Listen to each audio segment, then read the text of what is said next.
In my first Zener Diode video, we took a look at a simple circuit using a 5-volt Zener Diode to see how it acted in that circuit. And what we found out was that when the load changed, the Zener Diode changed its internal resistance to keep the output value at 5 volts. This time I want to take a look at what happens when you have more than one diode. Here's the circuit that I'm going to use. This time I'm going to have two Zener diodes.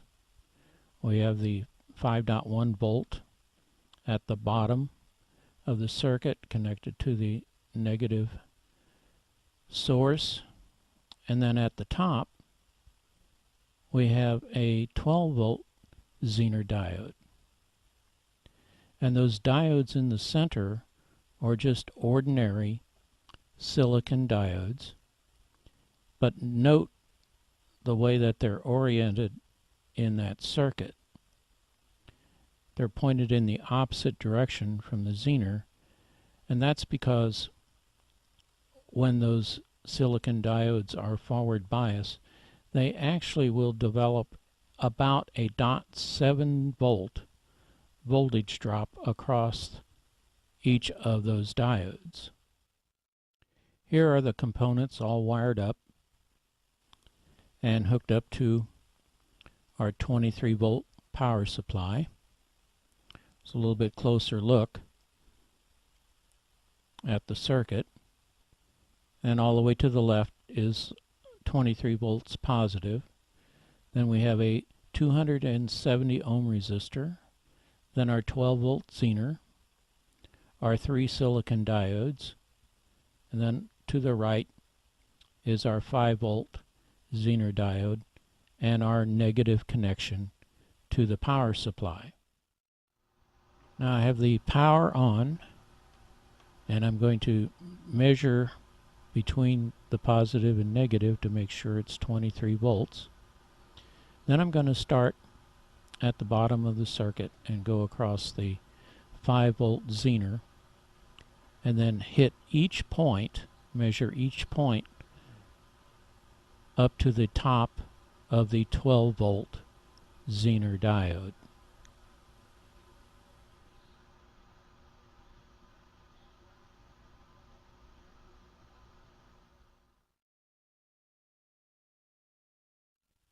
And here are the results at each of the outputs.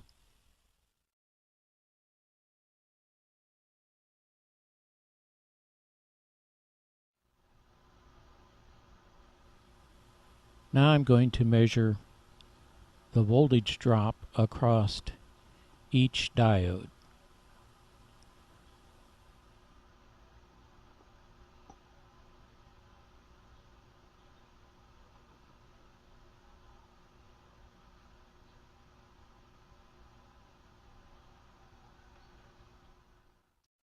And here are the results of those measurements across each of the diodes.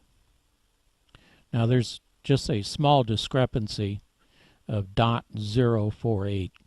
I don't think my meter is super accurate, but that's pretty good really, because when you add them up you get 19.232.